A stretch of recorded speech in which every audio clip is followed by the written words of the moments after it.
Welcome to Launch Code, a premier business podcast, starring Evan Hafer, Matt Best, and Jared Taylor. So transitioning now that we're done with you, Mike. Yep. So who did you bring here? Who's this guy? Who's this guy sitting to your right? Are you asking me? Yeah. That's Jeff Gonzales. Jeff, aside from also being a shipmate, number one, but also being a super, super great guy, he's also my handgun instructor. Right. So I've been doing some training with Jeff and didn't realize how much I sucked at that too until I started working with him. But he's doing good, man. He's doing good. He's getting me in line. So I'll slide out of the way and let you guys go to it. Well, the funny thing is before I actually met Jeff, which today is the first time that I met him. I've heard about Jeff for a long time. A ton of my buddies. Mike, I think I was telling you, Mike Green from Greenlight. I think he owns Greenlight Tactical now is his company. I think so. A few years ago, he was telling me, because we were talking about like split times and three gun and all this fucking crazy shit. We're talking about this like really early on, like around 06. Oh, wow. And because I was working the GRS CIA deal for quite a while. And so besides like roasting coffee around that time, like I was also hyper into fucking shooting, like, and Jeff was one of those guys, like his name kept coming up, and around that same time, your name kept coming up as like you're like a fucking ninja, like a ninja, like dudes are like, no, man, you got to go check this dude out, because he really analyzes form, he works with you on streamlining fundamentals. And if you're having some issues, just like a strength coach or a condition coach or any of these other things, your name kept coming up over and over and over again in the community. Yeah. So just so you know, I heard about you fucking years ago, man. Damn. Like, I've heard your name forever. Wow. So it's a pleasure. Badass. It's a pleasure and an honor. Well, to it's finally meet you. my pleasure and my honor to be out here. I appreciate it. Mike has been a good friend, and the invite to come up here was outstanding. I'm super excited to be up here. I mean, we've been following you guys for a while now, and watching you guys just take it by storm is awesome. I mean, Mike and I were having these conversations about love seeing guys be successful, knowing, and it's so funny because knowing how hard it is to be successful, knowing that nothing is free, everything is earned, or in some cases you just have to like take it in a lot of cases. So it's a pleasure to be here. I'm excited as hell. Well, tell us about yourself, man. Sure. Like, tell us about your journey. Love that. So, my background comes from Naval Special Warfare. I was there for the better half of my adult life on the East Coast and the West Coast as a operator, and I finished up as an instructor. Did you finish up as an instructor on the West Coast then? Yeah. Okay. Yeah. It was my formative years, I couldn't have asked for anything better. I just was so lucky to be where I was at, doing what I was at. And for me, it was so funny to hear you talk, because there's so many parallels about what we've all been through that I can, like, I'm shaking my head. I'm going, God, yes. Oh my God, it's so trouble, so difficult, so hard. So when I left the Navy, I had these grand plans of what I was going to do. And, it took a while to get there. It took a long time to finally get to that. And there was a lot of pit stops along the way. And it was funny, when I finally left the Navy, I was still working, doing stuff overseas, same thing. And when I finally decided that we need to focus on one direction, either I keep deploying or I need to focus strictly on Trident concepts and try to focus on getting it where I need it to be. That was a hard choice, to walk away from everything that I knew, right, and to walk into an area that I knew nothing about. Right. Because at the time I was just kind of doing okay. Trident concept started to take off, and then I had to make that choice because I couldn't. It's like you were saying, you can't do both. I'm gonna do both of them half-ass. I always equate it to being drawn and quartered. Right. It's like the same amount of energy that will actually like pull people down the road in a buggy with wheels is the same amount of energy that they can use in order to rip you apart. For sure. So however you emphasize and correlate, kind of organize that energy is all. It's dependent on the direction and kind of how comfortable you are. So you can either get behind it, or and use it. you can strap it onto your arms and legs and fucking rip yourself apart. Go for Man, it. it was so true. I mean, when I finally made the decision to step away from working overseas and focus exclusively on Trident Concepts, that was officially in 03. Oh wow. Okay. Yeah. We started in like literally, end of '99. Mm-hmm. I started training, and again, the funny thing is that Trident Concepts was like was an accident in a sense, because when I was deploying, we ran into a situation where we had a lot of folks that were on the soft skill sides that were very important to our mission, but they didn't have the hard skills. Right. And we were in austere conditions most of the time, so we were babysitting them a lot. My suggestion at one of the headquarter meetings was, hey, these guys should probably get some training, probably get dialed in a little bit on how to shoot and protect themselves so that we don't have to. Great idea. Take it for action. So I became the de facto kind of trainer there to kind of take them out to the range. And we all went out together. We rolled pretty heavy in those days. And so I started doing it there. And then... Was that Afghanistan or Iraq? Afghanistan. Yeah. Yeah, early, real early. Mm-hmm. When I made the suggestion again, I didn't learn my lesson the first time. Hey, they should probably get this training before they leave the States. Good idea. Good idea. Take it for action. So I started doing it, and one thing led to another. The word started getting out, and before I knew it, I was doing it for domestic law enforcement, and then for this, still within the special operations community of DoD, but then really heavily in domestic law enforcement, and then it just snowballed into the private sector. And I mean, there was like 4 to 5 years where I was traveling about 280 to 290 days a year. Yeah. Traveling and training all over the country and the world.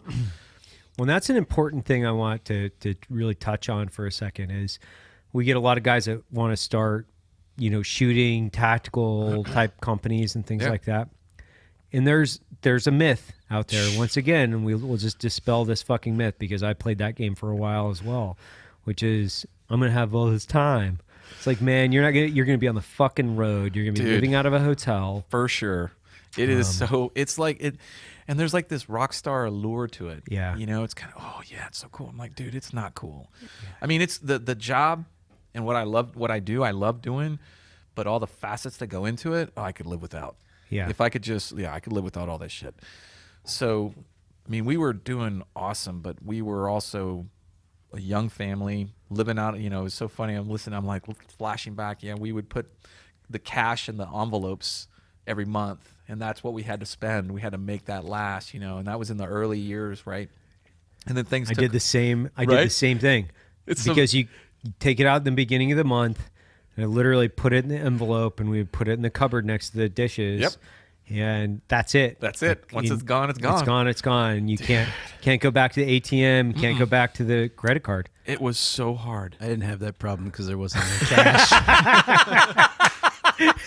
It was so hard, and I give kudos to my ex-wife. She's the one that did that. My job was just to beat the pavement, get out there and work.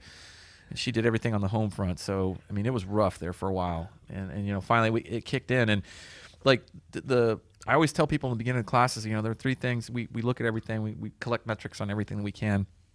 And over the years, I've looked at trends and patterns of our success to try to understand so we can replicate it and keep doing it. And the 3 things that I keep coming back to is like and this is kind of the same. Everything that we do is based off battlefield experience, our own in a sense, what I saw both on active duty and after, as well as the community and staff. And then the second little tidbit I feel is really important, which is everything that we do is based on performance standards, which is where our reputation precedes us. Everything we do, you have to perform. You have to perform to a standard, and I don't know how to do it any other way. Right. I don't understand how others can do it. I know that our industry is, it's a toss up between education and entertainment. Yeah. Yeah, and the funny thing is clowns are a form of entertainment, right? That's a good one. Yes. Like that's where I literally came up with Instructor Earl. Yes, I love him, by the way. He is so... Because obviously I surf social media, not on a regular basis by any stretch of the imagination, but I see it and I see the industry, and I also know who are the real players in the industry, like guys that really fucking bring the game, that are like no shit. Yeah. And then you got a bunch of guys out there that are like, I can shoot well for Instagram, kinda. Yes. Or I can't even shoot well for Instagram, and you're just putting on a fucking rubber nose. And so many of those. It's so many. So many. I've actually had a guy come through a class, and he told me, he's like, comes up to me in a break because he's really struggling. And he's like, man, I'm having a hard time here. I'm really just struggling. Man, this is a lot harder than it was on TV. And I'm like, what do you mean on TV? Well, in Call of Duty, it's so much easier. Shut up. I swear to fucking God, I am not lying. I almost slapped him right then and there. Like, it was just an instinct. My arm, I was like, you want to just don't. I did. I wanted to hit him so hard. So, the second one is that everything we do is based on performance standards. And that's a plus and a minus, because in this industry, there's a tremendous amount of egos. Huge. And so people don't like to, and I loved hearing Mike talk about like the humility of all of this. Yeah. As an entrepreneur, you have to be humble. And like, people don't want to know that they suck. I've said this for 5+ years now. In business, you have to be prepared to sacrifice your ego on the altar of business. And not in business, I'd always say you have to be prepared to sacrifice your ego on the altar of business. And they're like, what the fuck does that mean? I'm like, dude, I don't understand how if people you don't know what that means, I don't understand how people don't know that. You got to offer it up to the gods, because the shit ain't going to work unless you kill it. It's so true. I mean, your ego will not get you what you want. It just doesn't. So a lot of people are intimidated to come to classes because there is a pass-fail component. And they don't like that. Like, everybody, like it's not everybody gets a juice box for us. That was actually a blog title I did that got huge fan mail. Because that's what this industry is. It's about stroking the egos and making people happy. And there is an entertainment side to it. I get that. I do have fun. I do love to have fun, but I also enjoy what I do, so that makes it easy. But then we get a lot of people that don't want to do that, and they're naysayers to a certain extent, and that's fine. There's other people that can handle that. The nice thing about it is that it was also a way to deal with a lot of the the people that we didn't really want to train anyhow. People that didn't have the right mindset, that weren't really committed to working hard, and none of this, we call it, and everybody here knows exactly what I mean by the law of farming. If you didn't till the land, you can't expect to reap the harvest. Right. And that's the hard work that we all put into it every day. So shooting is no different. You're not going to get there overnight. In a 2-day class, I can do really good to get you where might be respectable for a 2-day class, but then it's up to you after that. Right. It's all on you. And then the third thing is, I don't care. I don't care where you come from. I don't care what you do. I don't care what uniform you might or might not wear. All I care about is performance. And when you're not meeting the standards, we have to figure out why. Right. And it's a relationship between the instructor and the student to be able to have that type of level of trust, to be able to guide them through there, which is, I think, where a lot of other people are appreciative of, because we have a process called corrective strategies that allows us to diagnose what you're doing. Mike has seen it, to figure out what you're doing right, what you're doing wrong. And it's like everybody wants to go to the range and they just want to practice what they're good at. Mm-hmm. Just want to go and mow down an El Presidente, or they just want to yeah, exactly. Shit's fucking epic. It's so true. It's gonna look good on my stories, dog. Damn straight, man. Check out my brass. I got 3 pieces of brass in the air, but I ain't hitting shit. Nobody sees that. Don't worry about that. Don't look over there. Don't look over there. So it's one of those things where I tell people, I was like, hey, listen, don't come up to me. If I come up to you and I'm giving you pointers, I'm giving you coaching tips or something I need you to do, don't give me an excuse. Don't sit there and tell me that, I didn't, I ask people, why is that bullet there? Why is that bullet hole there? Oh, the sun was in my eyes. I'm like, nope, that's not the answer I'm looking for. That's not, and I just walk away from them at times. And then eventually they figure out, why is the shot there? Well, the shot's there because I'm not doing what I need to do. I didn't do this. I didn't do that. Now we're starting to get someplace. Now we can actually work with that. That's a tangible product. Right. People give me excuses all the time. I used to have like a running list of top 20. And I'd be like, I'd check off. I had a little matrix that every time somebody gave me that, I'd put a little tick in the box there to see which one was the most popular one for that year. Yeah. because there was like there were recurring themes to a certain extent. You know, I like that. You should post those. Oh, man. Top 20 excuses, because that shit would be that would be great. It's actually, I probably should. I'll go in Yeah. there and try to find. It's in one of my hundreds Yeah. of wheel books that I have there, but Right. I'll try to find it because it was hilarious. And people like I use my wheel book a lot. Like people, I'm writing down stuff in my wheel book all the time. A lot of times it's like, I'm writing down observations, or I'm writing down problems with gear or problems with equipment. Oh yeah, the gear. I always love that one. Oh man, it's my fucking holster. Yes, that's What? another one. My holster's too tight. I couldn't get it out. That's Yeah. why. I've had somebody say that to What? me. I actually had somebody say that to me, and I said, "Oh, you know what you need? You need some chicken fat. Go get some chicken fat and rub that shit inside that holster." And I was dead serious. I was dead serious and walked away. And I'm like, as I'm walking away, I'm thinking, God, I wonder if he's gonna find some chicken fat. He's gonna find some chicken fat. Because that used to be something that we used to joke about. It's like, my holster, my gun comes out my holster so fast because it's laced with chicken fat. So I'm like, oh, okay, this is what you need. You need some chicken fat because Yeah. your holster is not obviously fast enough. So it was fun.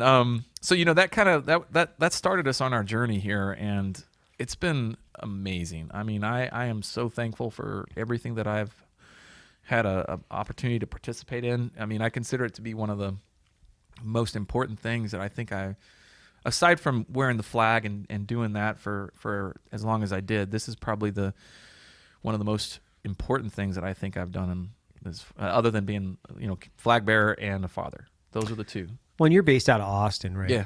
And are you traveling? Are you putting on courses around the nation? We do. I mean, now I also, I was very, again, timing and opportunity have been very grateful for me, and I'm now the director of training at the range in Austin, which is a really Oh nice, yeah, it's a really nice range. Yes, Yeah. and I'm happy that we're carrying your product in our range as well. So, yeah, it's kind of nice to have that opportunity to be centralized and local, and I made that choice because I wanted to be around for the kids a little bit more. Right. Funny because it's a startup business, so I'm actually working more. Right. Which is another hilarious lesson to learn again.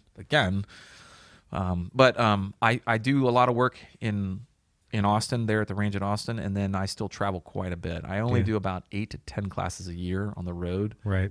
But they are always fun. They're always fun, and it's kind of like the right timing because I'm home long enough that I'm ready to get on the road again.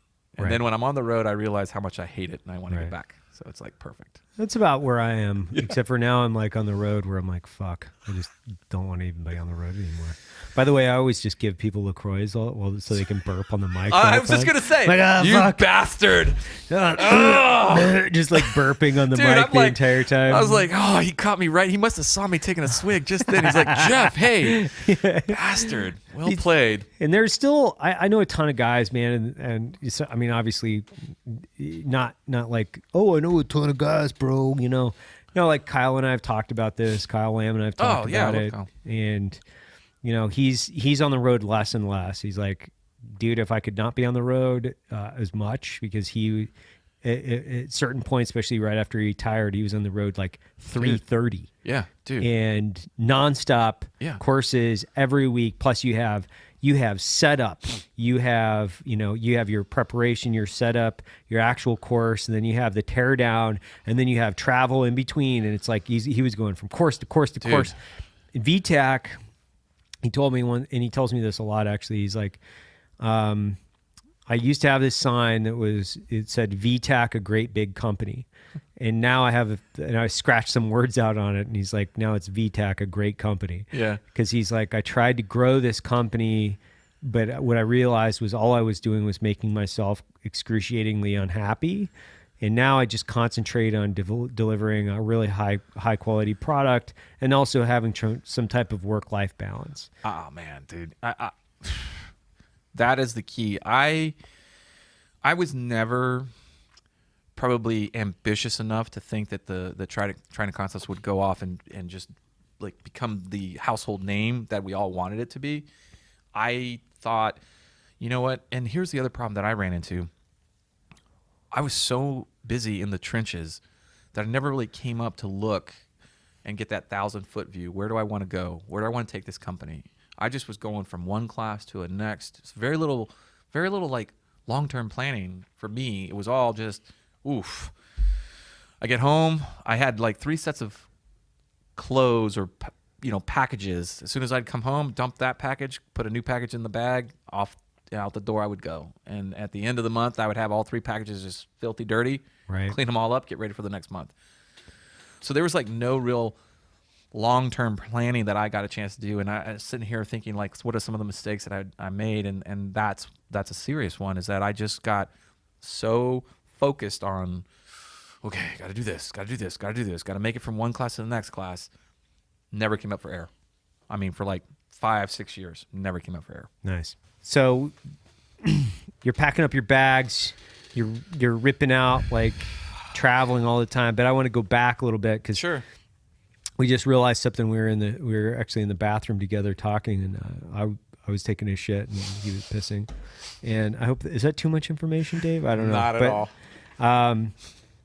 So he's like, yeah, I was actually a plank holder at Blackwater. It's like, oh, okay, Blackwater. Well, shit, why don't we talk about that? Because that's a super fun experience. Yes. So the formation of Blackwater, which I think a lot of people don't, and still to this day don't even understand. Yeah. That was around in the late 90s when they first started this, because I was going through the Q course in North Carolina. Mm-hmm. And one of the guys I was going through the Q course with, Q, and I forget his, well, he's forget his Quentin, forget his last name, but we were going through the Q course. He's like, hey man, there's this great training place in Virginia. You guys should think about going out. And I was like, oh, that's cool. And that was the first time that I heard about Blackwater, and that was, I think, 99, roughly. Yeah. So when did you go over there?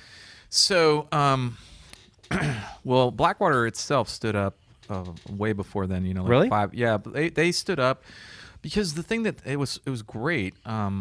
They were like 45 minutes from the team area, Right. and they were in a swamp that nobody wanted to build on. Right. And they started off fairly small compared to how big they are now. Yeah.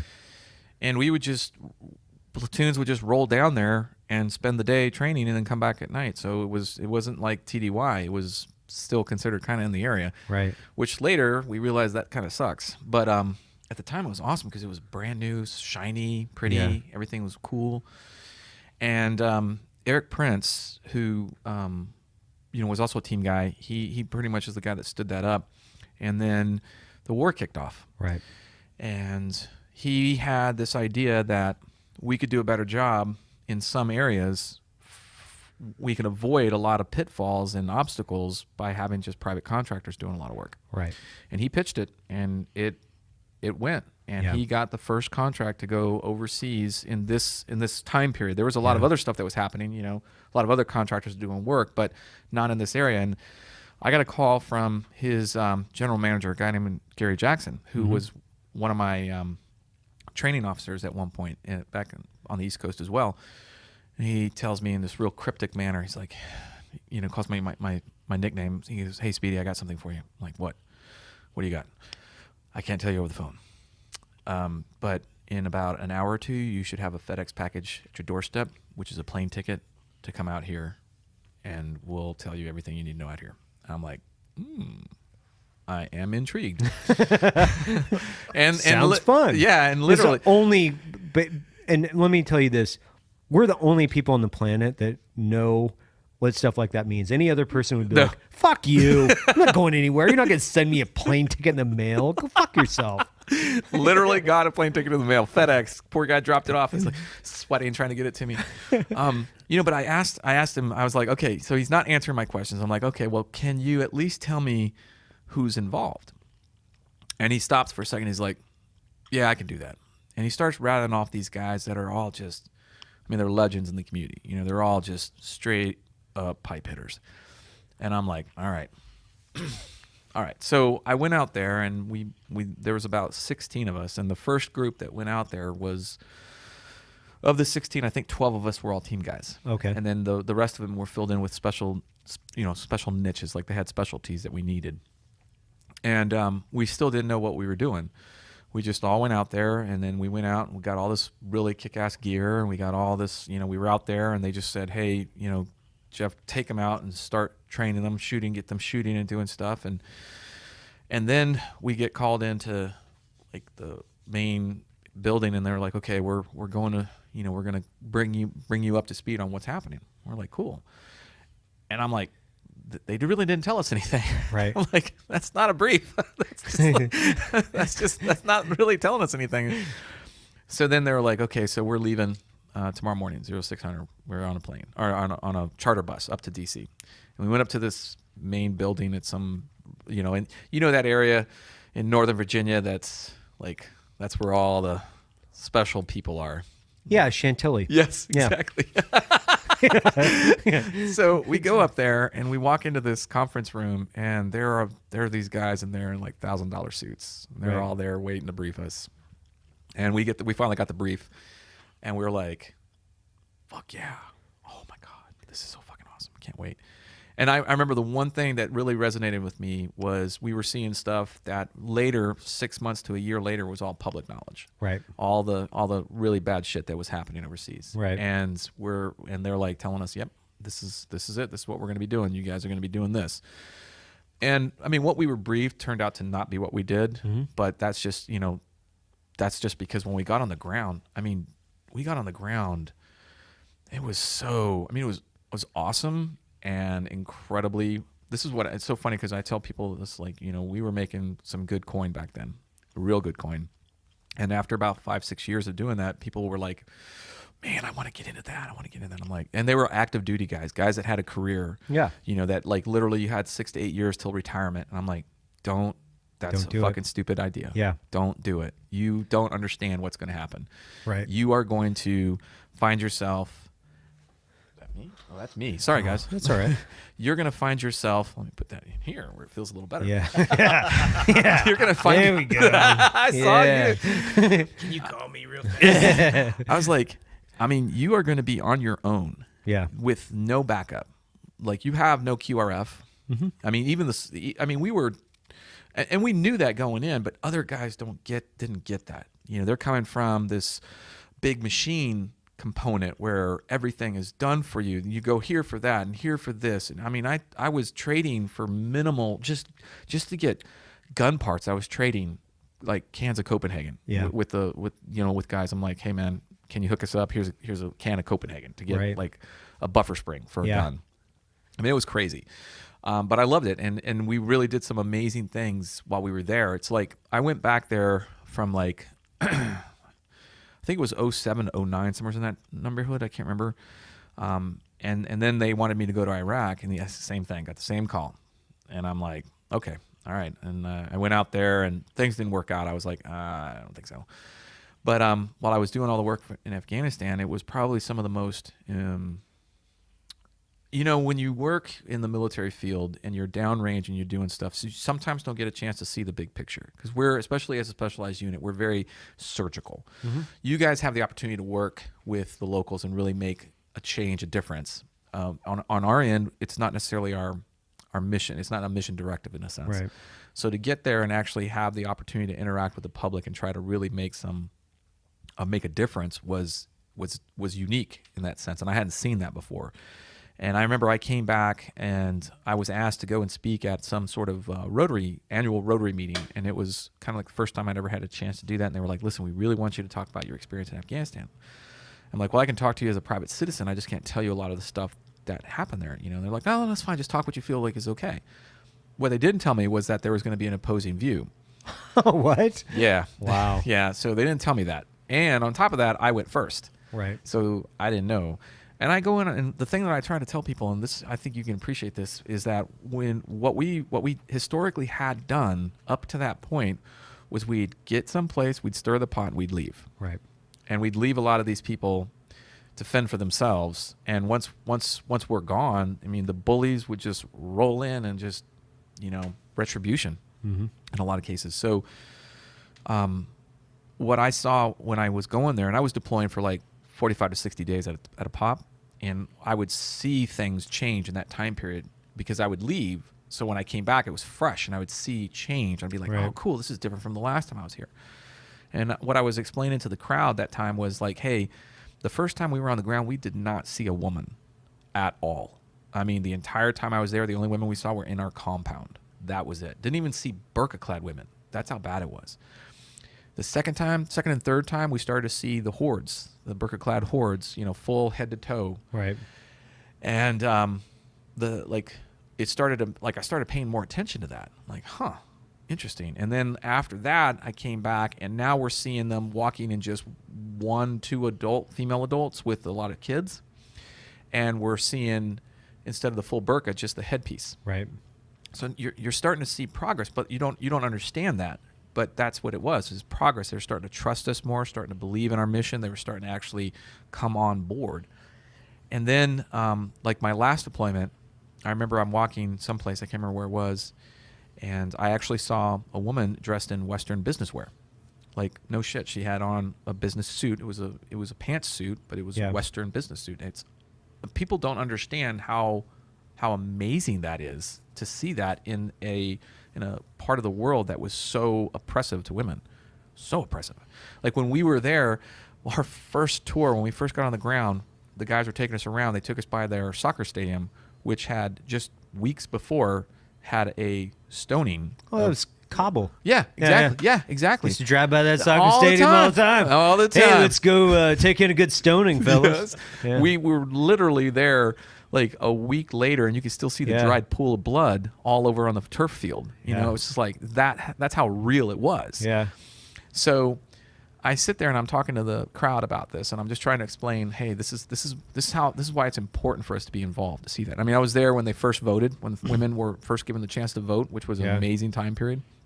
And then I get done, a bunch of the crowd's asking questions, and this one person that was sitting in the front row, a female, kept asking me very pointed questions, and they were, and I kept telling her, I'm like, I can't speak for the U.S. government. I can just tell you what my observations are. And she's like, well, blah, blah, blah. And I just kept telling her, and she just was very adamant about kind of getting, trying to be, she was sharpshooting the shit out of me. Right. And I'm like, lady, I'm not going to answer those questions. You Right. know, like, talk to us about policy. I'm like, do I look like I know about policy? I am not wearing a tie. Thank you. So, If I am, I did not tie it. yes, it's probably going to snap something very important. So I finally had enough. I was like, I can't do this anymore. I'm like, lady, listen, if you and I were to just have some miracle transportation device transport us right over to this area that I'm talking about right now, and if I walk away from you more than 10 feet, you're going to die. You're going to die, because that is what happens.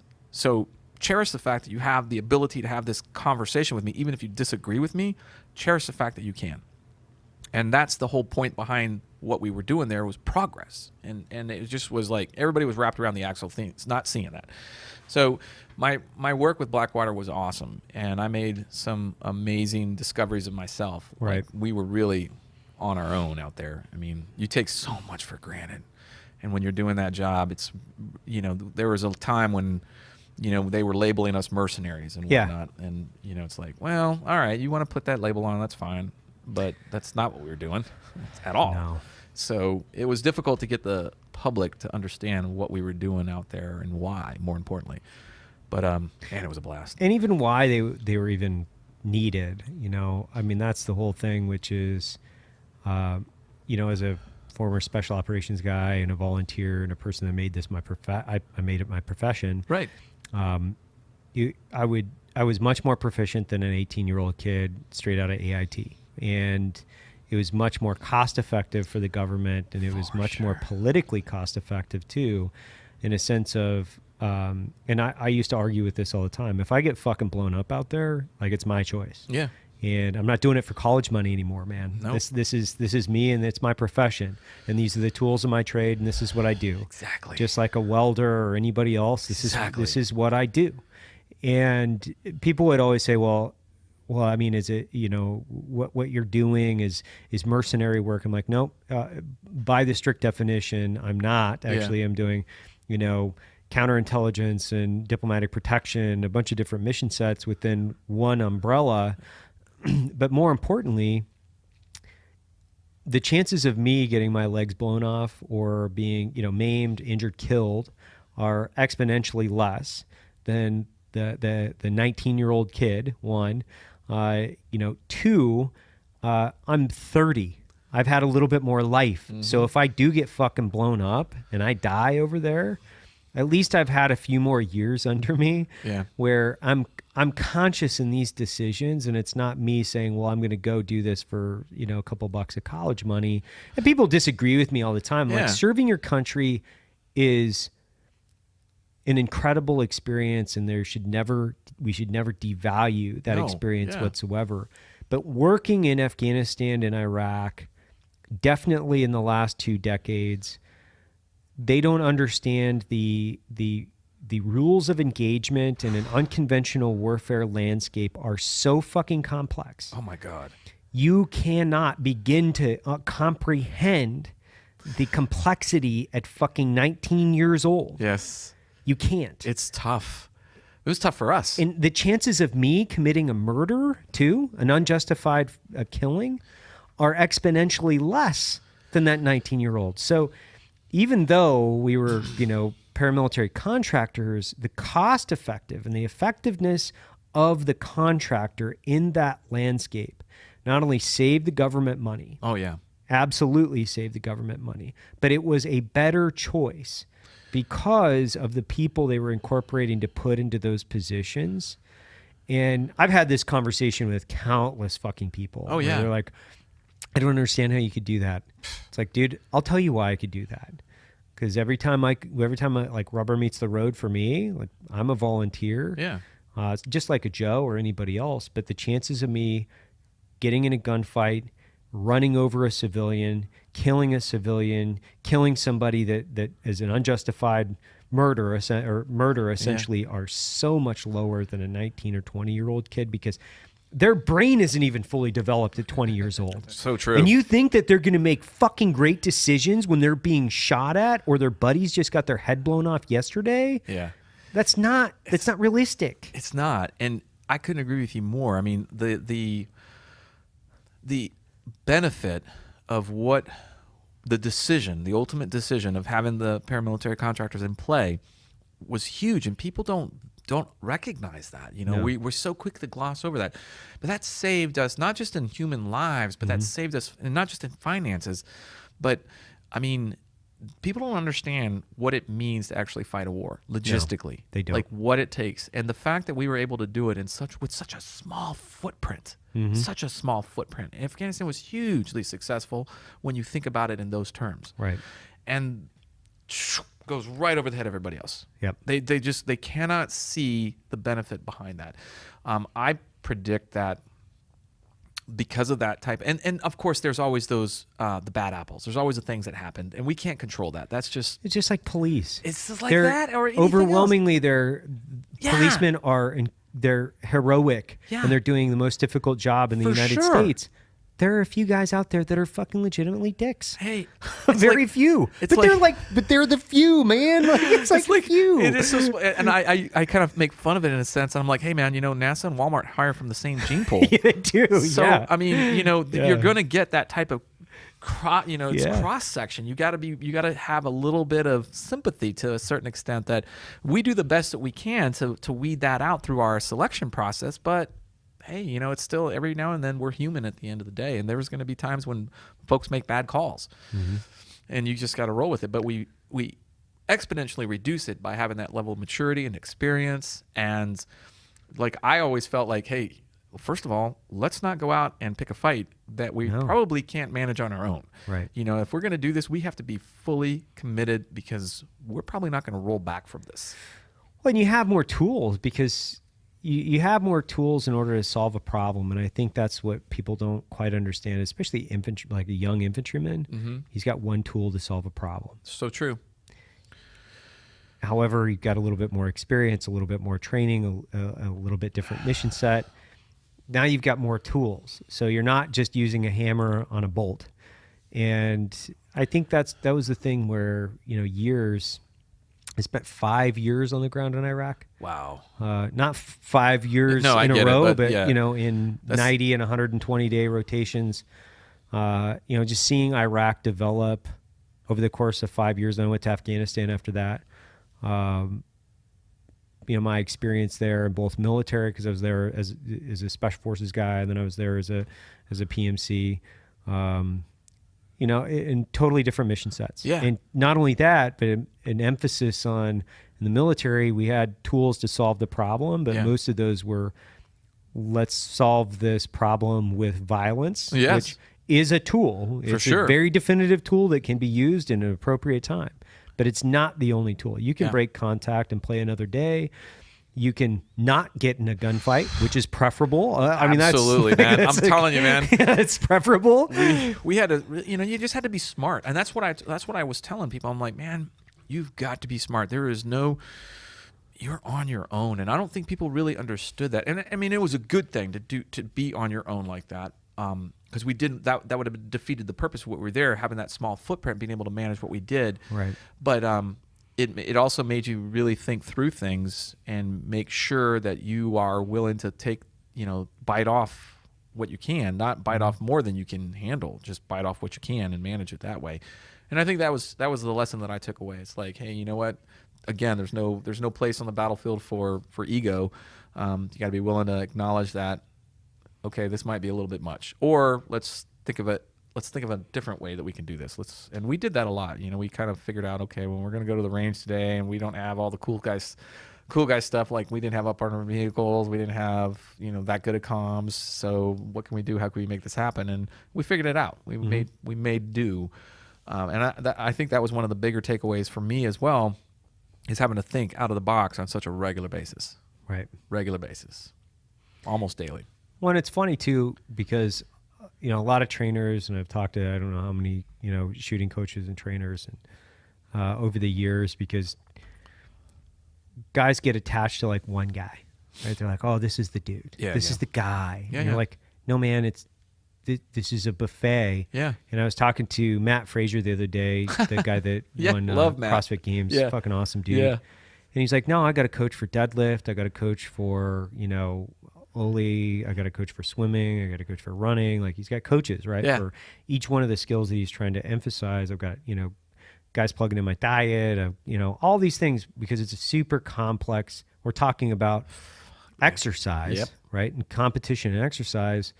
And I've talked to so many guys where they're like, well, it just, this is the guy. He's the guy that knows everything. I'm like, it's impossible to know everything, first of all. Yep.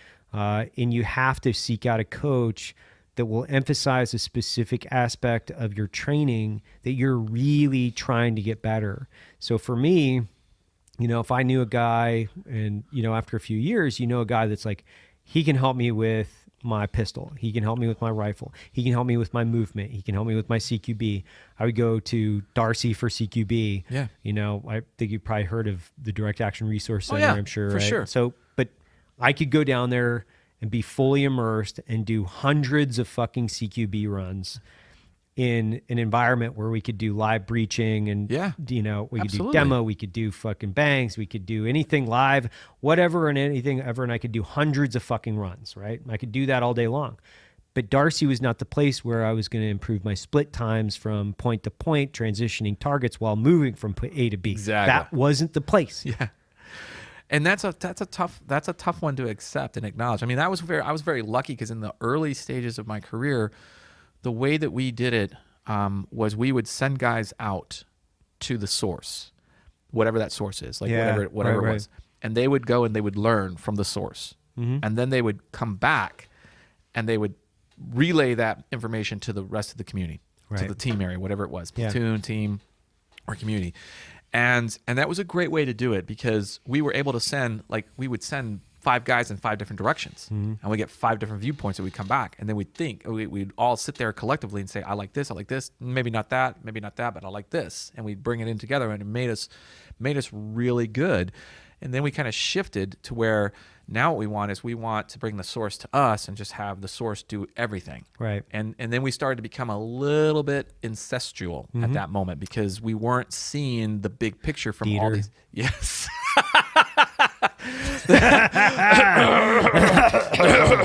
Yes, we weren't seeing the big picture to a large extent, and that sucked, because I can remember the most important thing that I can tell people, like when I would send guys to training schools, or I send them to go and do stuff, I'd say, hey, listen, here's the deal. This is what you need. You need to go to this guy, because we're sending you to this person for a reason.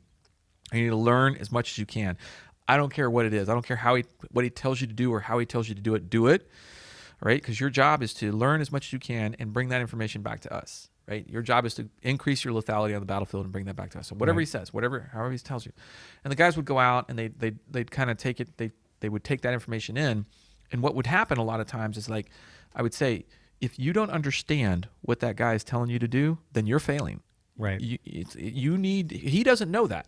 He doesn't know that you don't understand. He's just following his program with the assumption that you understand. So if you don't understand, you need to learn to have the ability to ask the why. Why am I doing this? What's going on? How do I fix this? I don't get it.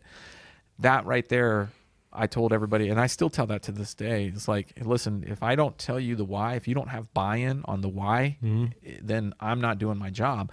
But you need to develop your own why to understand why it is that you're learning this. What's your motivation for this? Because I tell people all the time, I'm like, hey, you're going to have a lot more frustration, a lot more setbacks, a lot more disappointments than you are all the other good things at this stage in your development.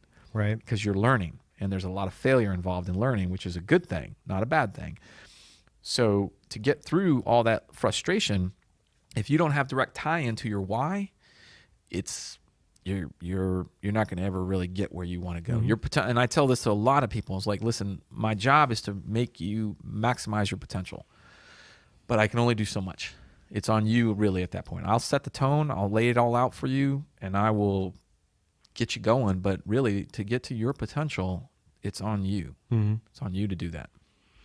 Yeah, I can't tell you how many times, because I for my entire adult life, that's basically, what I was seeking, the information from different guys. And, you run across guys, you bump into them and you talk to them. It's like, what are you doing? Like, what are you doing for your training? Yeah. What are you doing for, fitness? Because fitness was a huge component of this.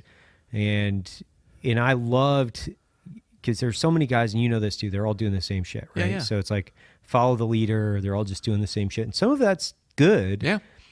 But you got to break paradigms. And, it's funny because I was, SOCOM did a study around like 2006 probably.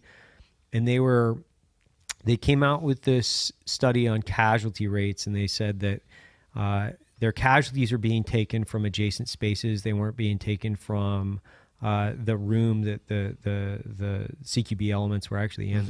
They were room to room, basically. Yeah. So they were shooting from 2 rooms deep or something like that. And I was like, oh, okay, well, we got to fix our geometry, because we were doing opposing corner CQB, and opposing corner CQB with limited men and limited assets. That means you don't own the entire fucking piece of real estate. For sure. It's really difficult to cover down on your angle, especially when you're trying to get to the other side of the room and you're blowing off adjacent space a lot of the times, just so you can get intersecting fields of fire, basically. And when I landed on a couple of guys, I was like, oh, okay, well, these guys are thinking outside of the box. This is interesting. And then I gave it a shot, right? Where, hey, you just got to try it. I don't fucking know. Like, let's just try. Right. And some of the stuff, in that exploratory research, some of it's garbage, but some of it's like, oh, you know what? That's really fucking cool. You might go through a day, 2 days of training where you're like, 90% of this I'm going to flush down the toilet. But that one piece, dude, that shit is gold. I'm telling you, man. And that's the problem with so many people. Like, you have to be willing to go outside of your comfort zone, number one. And that's right there, what you just described. Let's just try it. That is so much outside of everybody's comfort zone, because we have a lot of institutional inertia within the special operations and the military in general. And that can be good and that can be bad. But we have to constantly be pushing. It is our job, especially as a special operations community, to be pushing the envelope, to be learning about the next, newest, best, whatever it is. And if we're not pushing the envelope like that, that's where we're going to find ourselves getting our asses handed to us. And that's not a cool thing. So especially if it's avoidable, I love the fact that people are, and I tell that to, listen, if you came here with your mind already made up, then why are you even here? Right. If you came here to try to be better and to try to improve yourself, that's gold. That's the key. It's like, okay, I need to get better. Okay, this is not the way I'm used to doing it. I don't know good, bad. I don't know any of that yet. you got to put it. And here's the other thing: is that you can't just kind of do a half-ass, like go through the motions. If you really want to improve, you've got to give it 100%. You got to give it your all, and then all of a sudden you're like, okay, you know what? I give it my 100%. Didn't really see that much improvement. Yeah. Check. Good. All right. It's an experience. Check the box. I fought tooth and nail with guys because I spent the last 2 years of my career in training over at the agency, putting on their vetting and selection program. And I fought tooth and nail because I was big on, hey, let's put a theory to practice and let's put it into the house and let's run it against Op4. Let's see how it looks. Fuck, you can't even imagine the amount of like pushback. Oh, I and can. Just like, yeah, you know, because the guys from the community, they're just like, that's not the way we did it in that group or Delta or SF or whatever. And you're just like, dude, we're talking about just trying something different. And one of the big things that I was trying to institute was a completely silent CQB SOP. God. Love that. That was very fast. Yes. So you could do basically free flow CQB completely silent with 2 men. And I had been fucking thinking about this for years. Yes. And nobody does it. Yes. Because big direct action elements, they don't do 2-man CQB. They don't do it. You don't do 1-man entries. You don't, it takes 2 to tango at all times. It's like, yeah, but what if you only have 2 guys? Yes. That's the problem. Limited resources. I have to find a solution to this problem. And I spent months of my life like fucking cocktail napkins and Dude, computer I screens love and hearing fucking this. just like, and then let's put the gear on and then we'll fight. Yeah. And then it was like, let's fight against it and see how it works. Does it work? Does it not work? And they're like, well, I mean, this is like, and then you'd have that thing like, well, this is training, man. Exactly. It's like, okay, but how are you supposed to get like prepare for a fight? You could ask Tim Kennedy this question. It's like, could you prepare for a fight without fucking sparring? Yeah. No, you can't. That's what we do. I mean, first of all, I will nerd the fuck out on that silent CQB and limited numbers. When I left the Navy and I started working in the private sector, all we did was, and we use the term small unit too loosely in our community. Small unit in this case was 2 people, maybe 3 if you were lucky. Right. And I hated, I would walk into the private sector and they would talk their way through shit. I mean, just like to get from this side of the room to the other side. Yes. Blah, blah, yes. Blah. Door right, window left. Fuck Oh my you. God. Shut the fuck up. It drove me crazy. Yeah. I'm like, dude, I mean, this is how come we're getting dudes shot in other rooms is because they know we're fucking here. I know they know we're here, but they know we're here. Right. And that's the thing where I was trying to solve a problem, right? Where it's just like, hey, I got blown off the street. I'm trying to do, you know, I'm moving through hard structures. And I don't want people to know that I'm fucking here. And if I don't go live, that's even better. For sure. And so when I started teaching CQB, I started teaching 1-man. Yeah. And they're like, why are you teaching 1-man CQB? And I was an uphill battle that I had to articulate on a regular basis. I'm like, here's the reason why. I'm 2 men in the streets of fucking Mosul, Iraq. Yeah. I get fucking blown out of a vehicle and my driver's fucking head is all over the back seat. Yeah. I'm not going to drag his body with me. I hope you understand that. This is about surviving for me, and I have to have a 1-man CQB.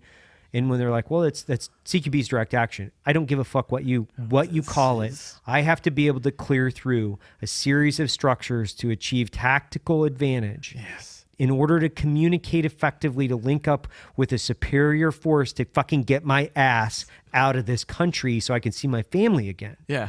Well, we can't do that. We can't start with 1 man. Fuck you. We can't start with 1 man. We have to start with 1 man. Oh my God. Cops do it. And then, so I went with the LAPD SWAT. Yeah. And I talked to LAPD SWAT and I was like, I got to have a 1-man CQB SOP. I've got to have one. And finally, some guys were like, well, this is kind of what we do. Yeah. But nobody really had a good grasp on it. Nobody. It was so. I love this. This is just making me so happy right now because I was in the same mindset back. I was like, why? Why can't we do that? Yeah. Why? Well, I mean, what if I am very short-manned and now you're telling me that I can only do things in 4? I can only. So I have 3 timeout. I can't go into this building because I only have 3. I don't have 4. Right. It's like I'm committing a sin by not going in there with 3. Yeah, it's me and Butch Cassidy here in the front. Exactly. This is what we're gonna do. We got 2 guys. Fuck it. So the way I handled that was I was like, all right, well, you know what? We're going fucking old school. Get the nods and the gas mask on. Now, how are you gonna fucking do it now? And that right there was a pivotal moment because everybody was like, well, we can't talk. Well, bone phones back in the day, bone phones didn't fucking work. I was like, why am I even wearing this thing? Yeah, Doesn't even fucking doesn't work. matter. So, as soon as you started to restrict their vision and restrict their audibles, all of a sudden it's like, and what I would do is I would be like, okay, you're going to do 2-man followed by 4 or 2-man followed by 2 to create the 4 in there. Right. And then I just wouldn't let the other 2 go in. Right. I'd shortchange them. Wouldn't let them go in. I'm like, all right, you got to get to the other side of this building to get out. These guys got whacked out here. They're done. Ready, set, go. And just like, you could literally see the gears going, trying to turn, like, I don't know, does not compute kind of thing. And I mean, it was, and you know where we had the most success? It was so funny. We had the most success within domestic law enforcement. Oh, fuck yeah. As soon as we started showing them, basically, no comms, on nods, movement, they were just like, because they're like, oh yeah, this is ninja shit. This is fucking. And then we put suppressors and lasers on the guns, and they were all like, oh my god, this is so fucking cool. It's so funny, man. I love talking about this because I spent like years of my life like fucking ripping into this stuff and getting into multiple arguments and stuff about this. But because that's the same thing we did. I put people in pro mass, and then in the shoot house, I wired them all for sound. So I would turn the music up to the point where it's hurtful. I could be screaming in my pro mask 6 inches away from your face and you couldn't fucking hear me. Yeah. So the only thing you could do was move. Yeah. And that's it. So I had Initiative to look. based? I had to look at what was happening with your rifle, with your feet, with what you were doing, and then you had to develop a movement-based SOP because I'm like, what if we get fucking hammered with an IED, if we get fucking, an RPG rips into this, if I go live with this 50 cal and you don't have hearing pro, or you just have auditory exclusion because you have sensory overload, you're not going to be able to hear me anyway. So, and 2, now we put Indage into this where we're speaking different languages and the guys have come from different fucking tribes and a bunch of other bullshit. It's like, we got to have this, and the music, the pro mask, the NVGs, like everything on, it makes your world so small. And guys were like, oh, okay, this is super fucking complex. And it's like, yeah, it's not daylight, dude. The boogeyman comes out at night. That's what we do. That's what we do. And I came up with this whole SOP that I think is still actually taught. And it was one-man clearing procedures are based on statistical probability of threat. Right. Because you can't, when you enter a room, you can't say, you can't cover down on everything. You can't cover down on everything. Yeah. And so, quick peeks and all this other bullshit. Like, and I'm not saying it's bullshit. I'm saying, hey, there's a way that you can enter a room and you can start to clear the entire structure based on the geometry and where statistically the threat would be. You don't have to say it's going to be path of least resistance or, dig your corner or whatever it might be. It's like, absolutely. You have to go. So if I can already see 50% of this room and I know I'm going into this room, where am I going to go? Yeah.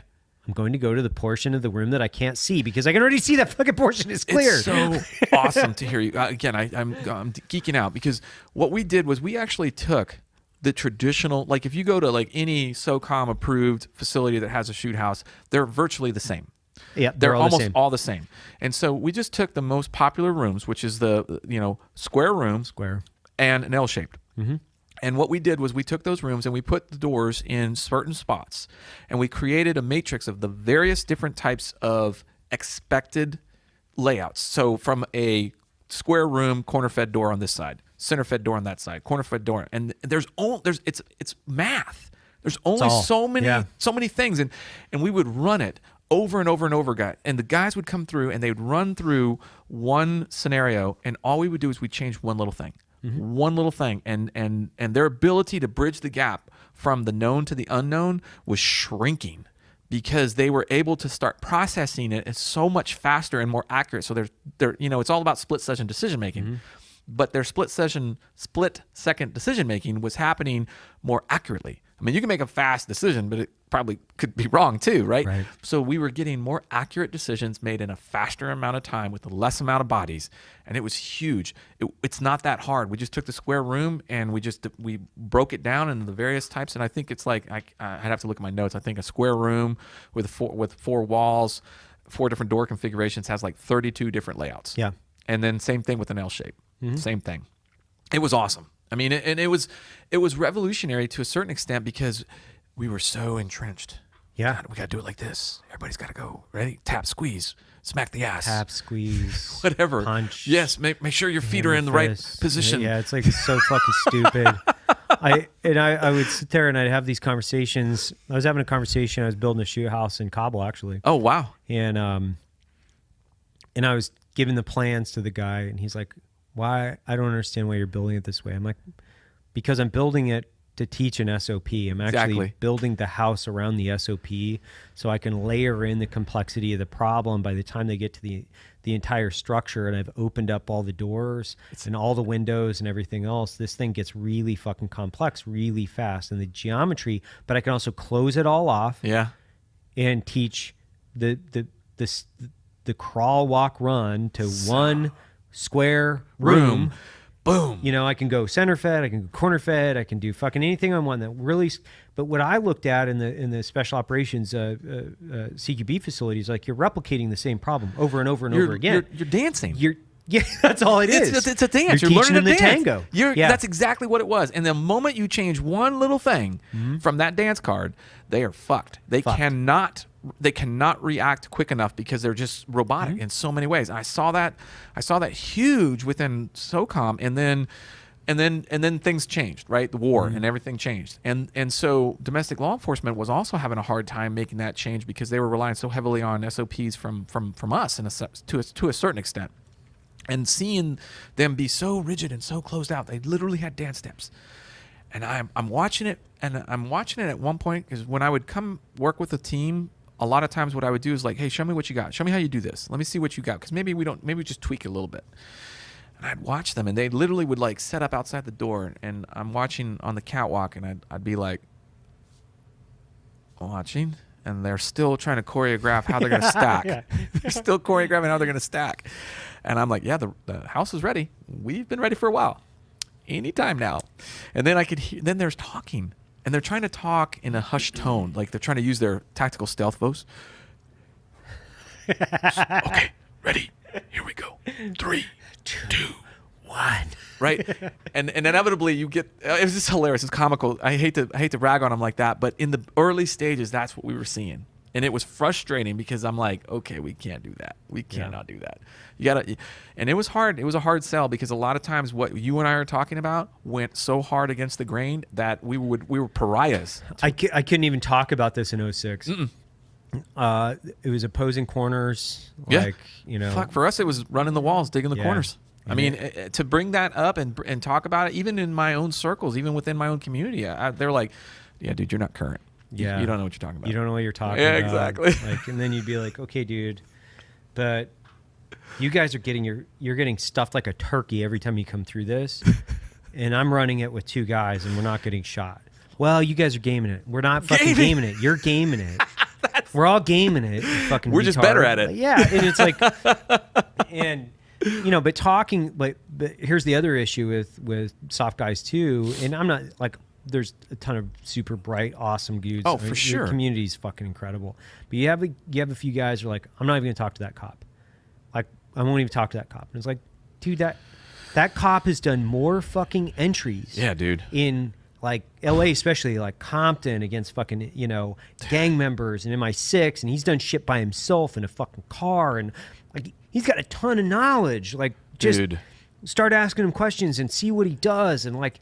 And not only that, like the dude is a bad motherfucker, man. Like you get him on the range and he's like shredding fucking steel and moving like a gazelle. And you're just like, dude, why could you not listen to this guy? And it's like Mid-South doesn't teach you guys how to do this.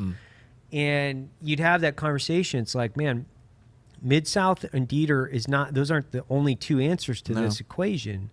And I would go around, I mean, dude, I don't know how many fucking courses. Like, I'm surprised I never got around to taking one of yours, but like, I would talk to guys and go to these fucking courses and show up, and then I would do the same thing. I'd go back and I'd take it back, and I was running another project for several years where that's all I did was direct action.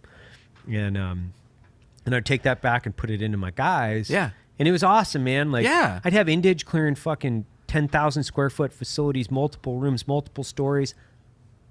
Quiet. Yeah. Could fucking hear them. It's Not scary. one white light. Not one white light. Like, literally clear the fucking structure, get to the top, fucking Index. index, leave. Like, they wouldn't even wake the kids up. Man, dude. I mean, It was, like, it was spooky. So, it was impressive. Like, I remember when I was doing it, and we were running it for my staff. So, you know, we went down to this facility here in Texas, and we closed it off, and it's an indoor kind of place, and we shut it down, turned all the lights off, and myself and my senior guy, we were kind of hanging back, letting the younger guys run the front part because the front part is where all the action is. You know, we're in the back just kind of like just bopping around, right? We're trying to let them get all the work done. And the guys are there and they're watching this. The local guys are watching this all, and they're like, you guys didn't talk at all through the entire building. And we're like, yeah, I mean, this is how we start. We start at this level. And then we'll go down and we'll turn the lights on. Mm-hmm. And then we'll go down and we'll start talking. Because if we can't do it at this level, if this isn't our A game right here, you know, we don't work up here. Mm-hmm. This is where we got to be at our game right here. And it was one of those things where, like, you really get an appreciation for other people when they can all of a sudden see the value of it. Right. Where they're like, damn. Because, you know, I mean, in all honesty, most of the, like, high-risk warrant service that are conducted here are wicked hairy. Yeah. Wicked hairy. And Yeah. the less you know, silence is safety. Yeah. The quieter you are, the closer you can get, the less likely you are to go to guns because you already have it. You already have the tactical advantage. They're there overwhelmed. It's like, you know, it's like a ballistic breach without the boom. Mm-hmm. You know, by the time they realize it, the gig is up. They just, you know, it's not worth it. They know they're going to die. Yeah. And that is huge, man. God, I love talking about this shit. Catch them in their bed. Fuck yeah, man. Like, that's like, catch them in their bed, man. Like, that's like, if you can do it, do it. It's the way to go. It's funny. It's good to have you. I mean, it's fucking great to have you down. 'Cause Yeah. I don't talk about this stuff at all anymore. I It's haven't super talked about funny. it forever. It is funny. I'm getting like a Yeah. schoolboy. I'm like, I know. It's so funny because I'm like, oh my God, this is so much fun. I love talking. And not that it hasn't been fun beforehand, but it's because this to me represents the intellectual side of our community. Mm-hmm. The ability to think and be comfortable thinking outside of the box and bring to the table new ideas. Hey, I hate to break the news to you, but, you know, opposing corners came from something. It did. We weren't born with this idea. Opposing corners is the way we got to do it from now on. It was evolved to, just like for us, running one of the walls and digging the corners. That was something that we evolved to. We didn't get there without going through something first. And that's what I keep telling them. I'm like, hey, this isn't how we always did it. We started doing it this way because we discovered that it was better than the way we were doing it before. How did we discover it was better? Because we used it and we played with it and we experimented with it and we tried it in different scenarios and we learned that there were things that didn't work that we need to change. Well, and it was funny because I basically built a lab, like a tactical laboratory, and people were like, why would you call it a tactical laboratory? And I was like, dude, endless amounts of sims, endless amounts of fucking role players, scenarios. I could tee up any scenario. I could collect data. And that was the big thing for me, was being able to do that over and over and over and over and over again and collect data. And where I really became a data head was there. Yeah. Because what I was trying to build and what I ended up building was an assessment curriculum based on performance, that everything had a number. So if you made entry at an inaccurate weapons position, you were dinged by X. If you didn't penetrate far enough into the room based on the tactical circumstance, there was an arbitrary 2 feet or whatever it was. It was based on the furniture layout and the dead space. You had to penetrate the room deep enough in order to clear the dead space effectively as you collapsed your sector of fire and engage a target, obviously a shoot no shoot scenario. Right. So, and then leave the room in the same way. So leave the room with the proper weapons posture, clear into the hall, because typically there's a hallway or another room to room, clear in the most effective way, meaning in the statistical probability of threat. So then move through the structure in the appropriate weapons position, the correct amount of speed, because if you're going too slow, it could be just as bad. It can be just as bad, but speed isn't always security, right? Yeah. So, because guys that I always talk to them is like, well, how fast do I go? How slow do I go? I'm like, what does the tactical scenario tell you how fast? It will tell you. It's like, well, how can you? It's completely subjective. I'm like, no, it's not. You just got blown off the street. You know, you have 2 minutes ahead of the guys that you just engaged. Yeah. And if you don't know that it's 2 minutes, then I would just assume that it's a fucking minute. It's like less than that. So that dictates your speed. You can't do you can't start doing SSE. Slow methodical isn't going to work. It ain't going to fucking work, homie. No. Like that shit's you got to increase your pace. Oh. And so the start of the scenario would dictate the speed, and then you'd assess somebody, and you come out the end of the iteration, you'd have a number, say 78 out of 100, whatever it is, right? And I'd have a number. And guys are like, I don't know how you're getting that number. I'm like, well, I have cameras in each one of these. I was on the catwalk here. You penetrated left instead of right. Intellectuality, you should have went right based on the fact that this angle of exposure into the room, you could already see 50%. So you went into the direction that you could see, and then you had to collapse your sector of fire. You exposed your flank for approximately fucking half of a second, which would have allowed the person with an AK or blah, blah, blah, blah, blah. Yeah, so you could articulate the entire thing. Well, why am I being dinged? And why and how are you assessing it with numbers? I'm like, this isn't me just looking at video going, you did something wrong. This is me applying that you entered a room with your weapon at high or low. When you're doing one man CQB, there's nobody ahead of you. Yeah. You got to go in ready to fucking shoot. Yeah. Well, that's crazy, man. I can't go in ready to shoot. Oh my God, dude. We used to have whenever we do this, we have what's called a leaderboard. Right. And all a leaderboard is we break everything down into the squads, boat crew squads, and fire teams, and we break it down to swim buddies. And then there's we over the years we discovered that there were 6 major what we consider to be tactical errors. 6 major ones, like some of the ones that you just rattled off. And we would have a column. So each boat crew would have the list of the guys' names, and then each one of the tactical errors would be listed above. And every run, anytime there was an error or anytime there was a safety violation, we called them safety violations, we would just go up and put a tick mark on it. So we were able to track through metrics, where was the problem? What were we having the most problem? Was it on limited penetration? Was it on the fact that you did not recognize the long threat versus the short threat? Was it whatever it was, we were able to finitely identify what it was, because it was different for every team. Right. And a lot of it depended on what they were trained in previously. That kind of dictated where they started making the most errors. So then we were able to articulate the problems and why they needed to change. Like in the first, it was real big resistance. My head hurts, But after we were able to show them the leaderboard and show them all the mistakes and how they're making them and why they're making them, they started to come around. The other thing, the reason why we call it a leaderboard was that you had people within your team that were making more mistakes than others. And that became a leadership issue. So you, as a leader, needed to figure out why he was making those mistakes and start fixing it, or start getting ready to... Exactly. And some of those guys were making mistakes, and they were dominant personalities within the landscape. Yes. So you're like, dude, you can't just say you're fucked up like Hogan's Goat. You got to be able to say, these are the things that you're habitually having the same issue with, and we've reminded you, and this is why you're in danger to the entire team.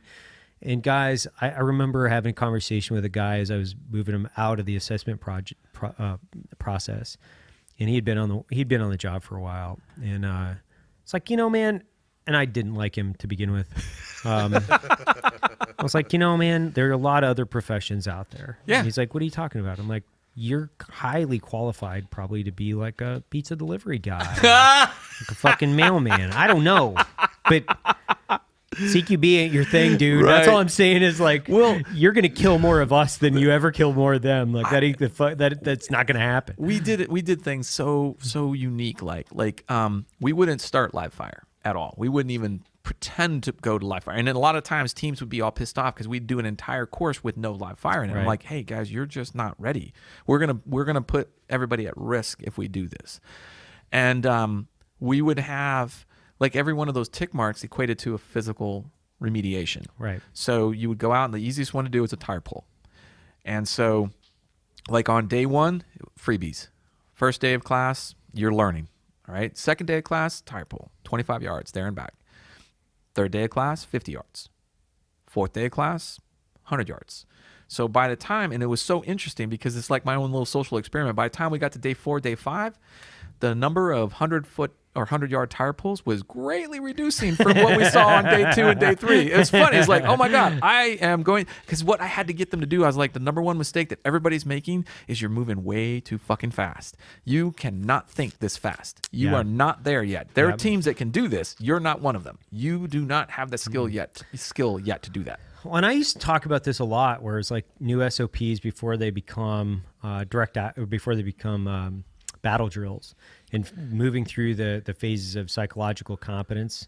You know, have you heard of this? The phases. So you're unconsciously incompetent, and then you move to consciously incompetent, and then you move to consciously competent, and then you move to unconsciously competent. Yeah. So like, you know, I'd always use the analogy of driving a car, right? So when you first learn to drive a car, you don't know how to fucking drive ever. Maybe you've seen it on TV, but you're like, you're going 10 miles an hour and you're sensory overload. Yeah.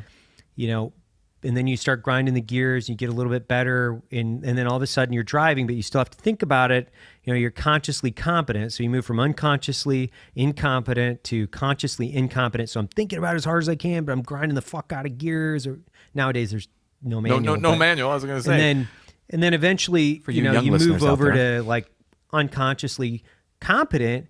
And now, you know, you're 30 years old, you're smoking down the interstate at 85 years old, you know, you're drinking a cup of coffee and you're jacking off and you're changing your fucking stereo on your phone and you're texting your girlfriend. It's like, now there's a difference. That's an image in my head right now. Yeah, but there's a difference because your expectation is to be able to do that in a Formula One car, motherfucker. Yeah. That is different than driving down a straight line at 85. That's like civilian unconsciously competent. Yeah. But you have to be a Formula One driver. You're driving at fucking 250 miles an hour, whatever it is. Yeah. You know, shifting, managing fuel, fucking everything is fractions of an inch and fractions of a second. Your expectation for this SOP cannot be that I'm going to jump in a Formula One car and fucking compete at the highest level. It will not happen, and you will die. Yeah, and you will fucking die. Absolutely. It's frustrating because a lot of times it's that ego thing that gets back in the way. Yeah. And we had, you know, like when we would do this, if we were going to go live with a team, we would do the first day of class would be what we call a CQB safety test, which is just a live fire drill for pistol rifle. It's not very complicated, and my experience, and I'm sure you can see the same thing, is that if somebody is not good at shooting, they will be even worse at movement, because then every target that you put out there becomes a problem. Mm-hmm. That becomes a problem that overwhelms their thought process. Where a target should not. A target should just be easily managed, because that's something that I don't even have to. It's like breathing at that point. And they had such a hard time understanding why we can't. And so what we did was we phased guys in. So we're like, okay, well, you guys can go live fire. These guys are going to be using paint. These guys just have blue guns. And we allowed everybody to kind of interact in there. And that was the only way that we can keep it safe and move at the level of competence that we wanted to move at. Right. The guys that had the skill, we didn't want to punish them. The guys that were young to the team maybe, or just having a hard time figuring this all out, the only way they're going to learn is by integrating and getting in there and making mistakes and trying to learn from it. So it was the only way we could do it. But so many people got butthurt about that because they just couldn't understand those levels of competence. They couldn't understand that, hey, not everybody's going to be the same, but we have to work together, and this is the only way that we can do it safely.